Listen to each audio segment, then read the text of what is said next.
História não contada. E a nossa personagem de hoje, ela teve a sua memória excluída da história das artes no Brasil por um longo período.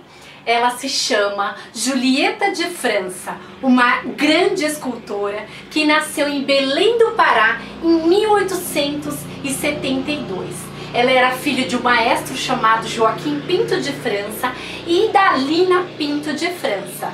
Essa escultora paraense construiu uma carreira entre Belém do Pará, Rio de Janeiro e Paris. Ela realizou seus primeiros estudos artísticos com um artista italiano chamado Domenico de Angelis, ainda em Belém do Pará. E como todos os artistas, sonhavam em cursar um ensino superior. Então, a partir de 1897, ela parte para a capital federal e ingressa na Escola Nacional de Belas Artes, mais conhecida pela sigla de EMBA. Chegando lá na escola, ela se dedica a fazer o estudo de modelos vivos e dos nus. Até então, essa prática ela era vista como inadequada para as mulheres.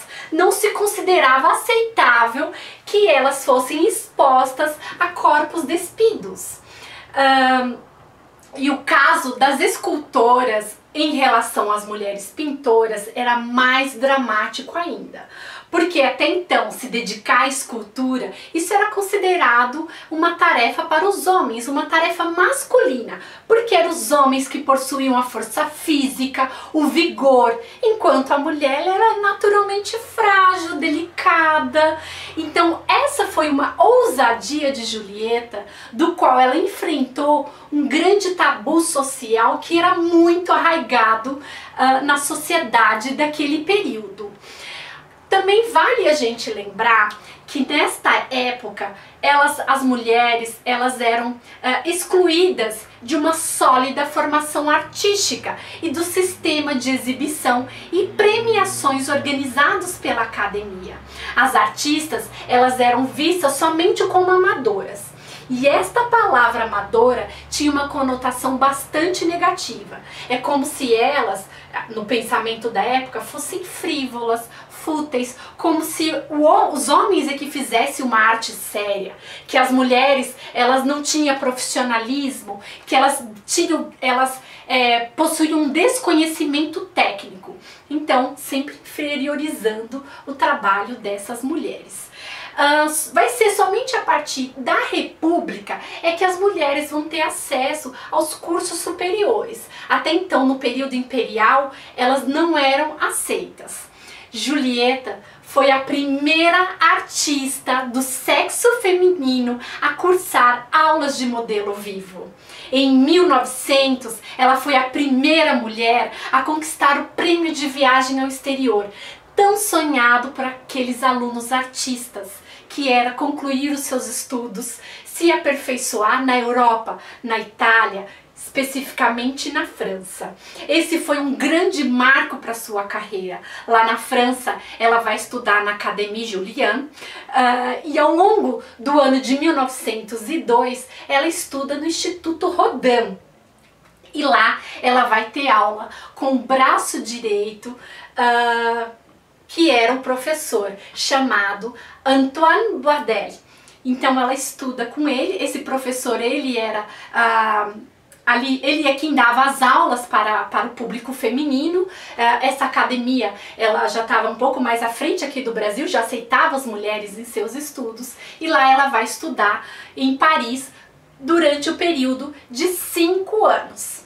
Em 1906, ela retorna da Europa e se candidata ao concurso do Monumento Comemorativo à República Brasileira. Ela apresenta uma maquete neste concurso. Antes de partirmos para o concurso, vale a gente lembrar que a Julieta lá em Paris, ela consegue um reconhecimento pelo seu trabalho, ela participa de exposições, tem uma crítica favorável ao seu trabalho, à sua técnica, aliás, tanto em Paris quanto aqui no Brasil. A carreira dela enquanto artista profissional, ela estava em ascensão naquele período.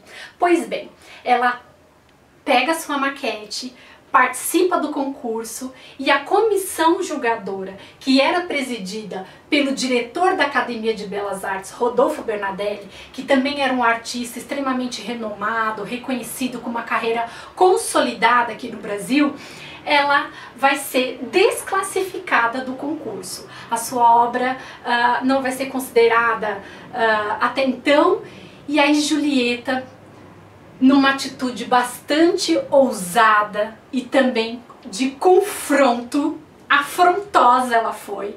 Ela volta para Paris, leva sua maquete embaixo do braço e vai mostrar essa maquete para os seus professores e os grandes mestres ali daquele momento. Ela vai receber um julgamento favorável de 57 grandes nomes da pintura, inclusive do próprio Auguste Rodin, né? Afirmando, ela faz um compilado, um caderno com o parecer de todos esses mestres e professores, mostrando o quanto a técnica dela na escultura era boa e quanto o seu trabalho possuía um valor artístico. Quando ela retorna ao Brasil, ela exige uma retratação por parte da Comissão Nacional e mostra, olha aqui, quem disse que o meu trabalho tem sim valor artístico e que ele merecia ser ganhador. Bastante afrontosa Julieta. Mas obviamente que a comissão não vai levar em consideração esse trabalho dela. Aliás, é interessante a gente perceber que com essa atitude, com esse episódio, ele vai trazer uma série de ousadias. Por quê? A Julieta estava desafiando a autoridade e a competência de professores e do próprio diretor da academia. O que ainda era pior é que isso tudo foi levado a cabo por uma ex-aluna que foi premiada pela escola. E acrescenta-se ainda o fato de existir, dela exibir, né, esse atestado de artistas considerados grandes expoentes internacionais, venerados pela academia, que até então era uma subsidiária da Academia Francesa. E toda essa disputa fora promovida por uma mulher. Uma mulher que, contrariando as expectativas sociais do seu tempo, que era até então considerada como a frágil, a recatada, né? Tudo isso naturalmente pelo fato de ser mulher, isso vai trazer sérios problemas para Julieta, porque a partir desse episódio, que vai ser um grande escândalo na imprensa, um grande escândalo mesmo, a partir desse momento ela vai ser apagada propositalmente da memória da pintura brasileira.